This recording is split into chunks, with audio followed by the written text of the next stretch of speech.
Doctor ইউনূসের সঙ্গে তারেক রহমানের যে বৈঠক হয়েছে, এই বৈঠক হওয়ার আগে বেশ কয়েকদিন এটা নিয়ে আলোচনা হচ্ছিল। কি হবে, কি আলোচনা হবে, কি ফল হবে এবং সেই আলোচনা আমাদের জাতীয় রাজনীতিতে কি প্রভাব ফেলতে পারে, এগুলো আলোচনা হয়েছিল। গতকাল শুক্রবার বৈঠক হয়ে গেছে, 1.5 ঘন্টার বৈঠক হয়েছে। বৈঠকের পর ডক্টর ইউনূস এবং তারেক রহমান দুজনেই তাদের ঘোষিত নির্বাচনের সম্ভাব্য তারিখ থেকে আপোস করেছেন। ডক্টর ইউনূস 2 মাস এগিয়ে এসেছেন, এপ্রিল থেকে ফেব্রুয়ারিতে, আর তারেক রহমান 2 মাস পিছিয়ে ডিসেম্বর থেকে ফেব্রুয়ারিতে গিয়েছেন। এটুকু যদি আপনি শুনেন, আপনার কাছে মনে হবে বাহ, ভালোই তো, উইন উইন সিচুয়েশন, দুপক্ষই জিতেছে, এটা হতে পারে। কিন্তু পক্ষ তো আরো কতগুলি আছে, আরো পক্ষ আছে না, আরো অনেকগুলি রাজনৈতিক দল আছে। তারও চেয়ে বড় কথা, এদেশে জনগণ আছে। কেউ কি এই এগিয়ে যাওয়া বা পিছিয়ে যাওয়া, এই সিদ্ধান্ত নেওয়ার সময় জনগণের কোনো অপিনিয়ন নিয়েছে? এখন বলবেন জনগণের অপিনিয়ন কিভাবে নেব? জনগণ কি চাচ্ছিল সেটা তো জানার জন্য খুব বেশি দূর যাওয়ার দরকার নেই, একটু মিডিয়ার দিকে চোখ বুলালেই হয়। মানুষ কি চাচ্ছিল সেগুলো একটু বোঝা দরকার আছে। ঠিক আছে, আমি এটা নিয়েও আমার কোনো আপত্তি নেই। আমি এখন দেখতে চাই যে রিয়াকশনটা কি হলো। সবাই বলে আমি নাকি সবসময় সমালোচনা করি। না, সবসময় সমালোচনা না। আবার অনেকে বলে আমি নাকি নেগেটিভ লোক, মানে যা কিছু হয় সবই নাকি নেতিবাচকভাবে দেখি। নেতিবাচকভাবে দেখার ব্যাপার নয় বিষয়টা। যেটা হলো আলোচনার বিষয়। আলোচনা করতে হবে। আলোচনা না করলে ভুলগুলিও বেরিয়ে আসবে না, অথবা শুদ্ধতম পথের দিকেও আমরা অগ্রসর হতে পারবো না। এই দুটোই আমাদের জন্য প্রয়োজন। আমার মনে কি প্রশ্ন জেগেছে সেটা তো আমাকে উচ্চারণ করতে হবে, নাহলে আপনি বুঝবেন কিভাবে, নাহলে অন্যরা বুঝবেন কিভাবে, আপনার সঙ্গে আমার চিন্তার মিলল কিনা সেটাও তো বুঝতে হবে। যাও, আমরা বরং দেখি, যেহেতু রাজনৈতিক দল নিয়ে আলোচনা হচ্ছে, আমরা বরং দেখি যে রাজনৈতিক দলগুলো কি রিয়াকশন দিল।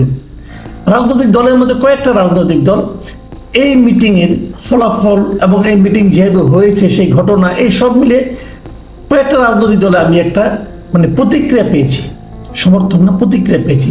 তাদের মধ্যে যেমন ধর জামাতে ইসলামী, এনসিপি জাতীয় নাগরিক পার্টি যেটা, এবং আরও কয়েকটা ইসলামিক দল, তারা কিন্তু এ ব্যাপারে কিছুটা প্রতিক্রিয়া দিয়েছেন। তাদের কিন্তু ফেব্রুয়ারির প্রথমার্ধে নির্বাচন হওয়া নিয়ে কোনো ভিন্ন মত নেই, এবং তারা দেশের বৃহত্তম রাজনৈতিক দলের সঙ্গে অন্তর্বর্তীকালীন সরকার প্রধানের যে বৈঠক হয়েছে, সমঝোতা হয়েছে, এটা নিয়েও তারা অসন্তুষ্ট নন। তাদের প্রশ্ন হচ্ছে, সরকার এটা তো অন্তর্বর্তীকালীন সরকার, এই সরকারের কাছে সব দলই সমান। তো এই অন্তর্বর্তীকালীন সরকার কিভাবে একটা রাজনৈতিক দলের সঙ্গে মাত্র কথা বলে নির্বাচনের ডেট ঘোষণা করতে পারে? তাদের প্রশ্ন কিন্তু এই পয়েন্টে, এবং তাদের এই পয়েন্টটাকে কিন্তু আপনি ইগনোর করতে পারবেন না।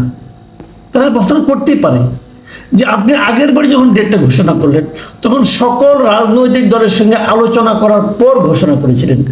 সেই ঘোষণায় কেউ পছন্দ করেছে, কেউ করেনি, এবং সেই ঘোষণায় ওই সময় যে রাজনৈতিক দলগুলো আপনার সঙ্গে মিটিং করেছিল, তাদের মধ্যে সংখ্যাগরিষ্ঠ দল প্রায় 80% দলের যে মতামত ছিল, সেই মতামতকে উপেক্ষা করে আপনি নিজের মতো একটা ডেট ঘোষণা করেছেন, এবং সেখানে বিএনপির মতামতকে আপনি উপেক্ষা করেছেন। আপনার মতামতটা আপনি কার সঙ্গে আলাপ করে করলেন, অথবা কোন দলের সমর্থনে করলেন, বোঝা গেল না। কিন্তু কিছু কিছু রাজনৈতিক দল তখন আপনাকে সমর্থনও দিয়েছে, জামাত দিয়েছে, এনসিপি দিয়েছে, এরা দিয়েছে। যারা তাকে এপ্রিলে সমর্থন দিয়েছিল ওই প্রক্রিয়ার কারণে, যে সবার সঙ্গে আলোচনার পর আপনি আপনার নিজস্ব বিবেচনায় আপনাকে তারিখ ঘোষণা করেছিলেন। কিন্তু এবার আপনি একটা মাত্র রাজনৈতিক দলের সঙ্গে আলোচনা করে আপনি ডেটটাকে 2 মাস এগিয়ে আনলেন, ডেটটাকে চেঞ্জ করলেন। এই যে প্রক্রিয়াটা, এই প্রক্রিয়াটার সমালোচনা এই দলগুলো করেছে। আমি কিন্তু এই দলগুলোর সমালোচনাকে উড়িয়ে দিচ্ছি না, আমি মনে করি এটা ভ্যালিড একটা ক্রিটিসিজম। সরকারকে বুঝতে হবে যে আপনি একটা যা কিছুই করবেন, একটা সিস্টেমের মধ্যে থেকে আপনাকে করতে হবে। আপনি তারেক রহমানের বক্তব্য শুনলেন, শুনে এসে দেশে বসে আপনি এই কাজটা করতে পারতেন, সবার সঙ্গে আবার আলোচনা করতেন, করে আবার দ্বিতীয়বার ঘোষণা করতে পারতেন। ওখানে বসেই যে ঘোষণাটা করলেন, এটা কেন? আমি মনে করি আর কেউ না বুঝে করেছেন, আমি তা মনে করি না। এখানে একটা রাজনীতি আছে বলে আমার ধারণা। এখন সেই ধারণা নিয়ে আমি আলোচনা করব, তার আগে আমি অন্য একটা আলোচনা করি। যে আলোচনা করব, এই আলোচনার মধ্যে ওই ধারণাটাও কিছুটা প্রকাশিত হবে। আপনাদের মনে আছে যৌথ বিবৃতি, মানে সরকার এবং বিএনপির যে বিবৃতি, একসঙ্গে বিবৃতি, যেটা আবার পড়ে শুনিয়েছেন মিস্টার খলিলুর রহমান, যার ব্যাপারে বিএনপি প্রকাশ্যে তাদের অবজারভেশন জানিয়েছিলেন। যে তিনজন উপদেষ্টাকে তারা পদত্যাগ করার দাবি জানিয়েছিলেন, মানে বের করে দেওয়ার দাবি জানিয়েছিলেন, তার মধ্যে খলিলুর রহমান একজন। আর তাকে দিয়ে এই অন্তর্বর্তীকালীন সরকার যৌথ বিবৃতিটা পড়িয়েছেন। কেবল পড়ার নেই, বিএনপির এখানে আরেকজন যে নেতা, সিনিয়র নেতা গিয়েছিলেন, আমির খসরু মাহমুদ চৌধুরী। আমির খসরু মাহমুদ চৌধুরীর সঙ্গে কিন্তু এই ডক্টর খলিলুর রহমান আলাদা একটা মিটিং বৈঠকও করেছেন। তার মানে ডক্টর ইউনূস প্রমাণ করেছেন যে উনি ওনার কাছে গুরুত্বপূর্ণ। তোমরা তাকে যতই বের করে দিতে বলো না কেন, আমি তো বের করবোই না, বরং তোমাদের সঙ্গে মিটিংয়ে বসাবো, এবং তোমরাও হাসি মুখে তার সঙ্গেই মিটিং করবে।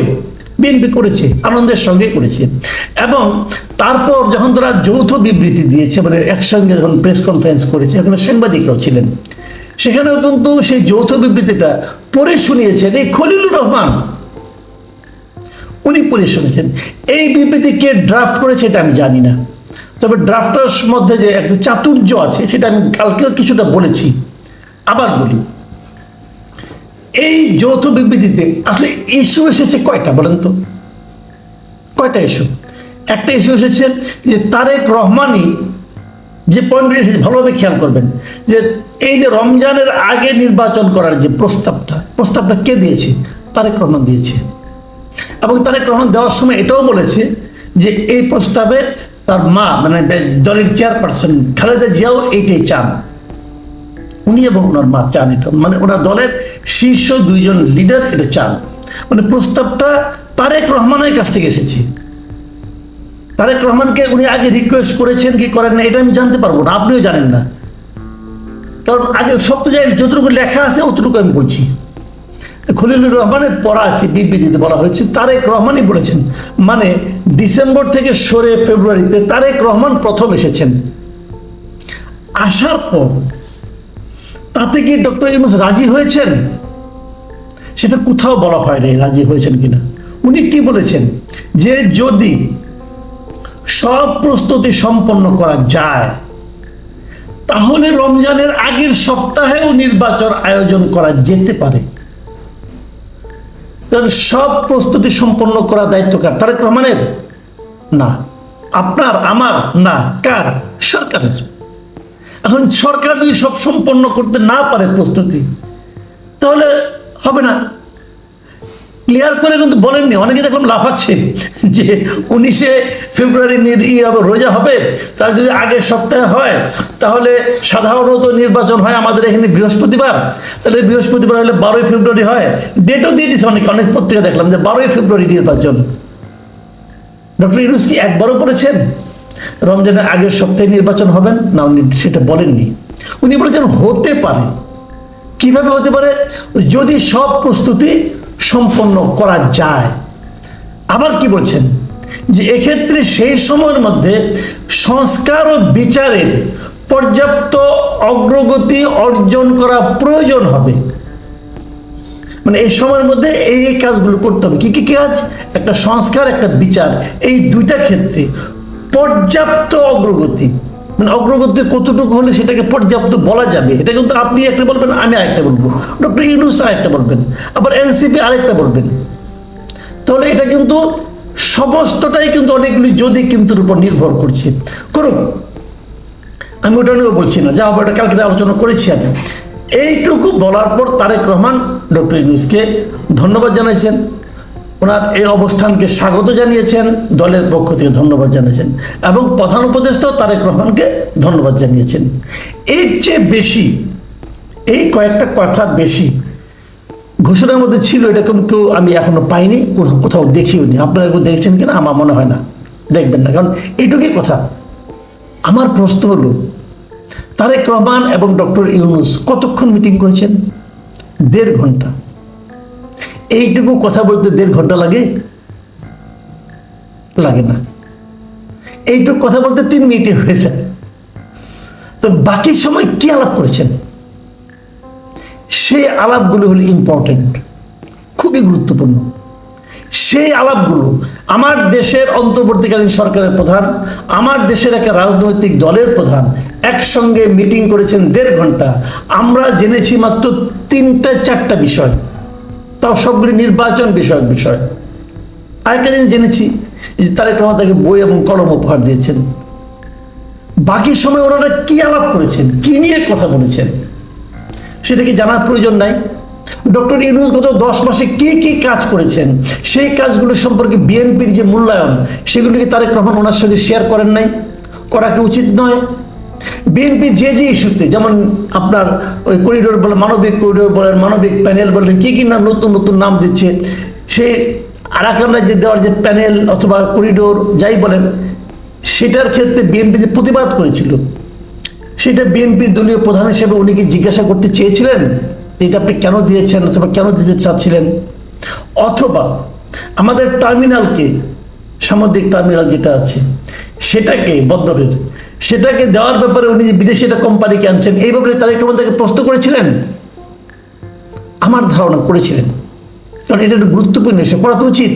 উনি ভুলে যাবেন তেমন নেতা তো উনি নন। সেই প্রশ্নের কি উত্তর এসেছিল এটা আমি জানবো না, জানতে চাইবো না?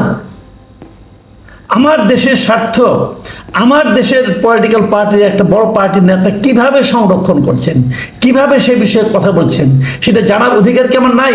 আমি জানতে চাইতে পারি না? কেন এটা আমার কাছে আপনি গোপন রাখবেন? আমি জানতে চাই ডক্টর ইউনূস কি বলেছিলেন, তারেক রহমান কি বলেছিলেন।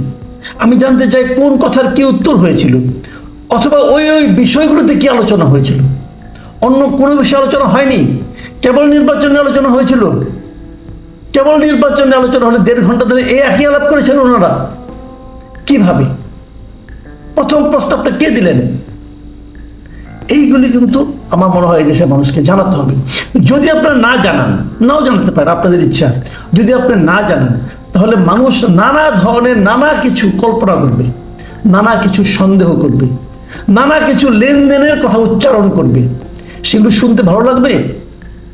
উচ্চারিত কিন্তু হতে শুরু করেছে, অলরেডি শুরু হয়েছে উচ্চারণ।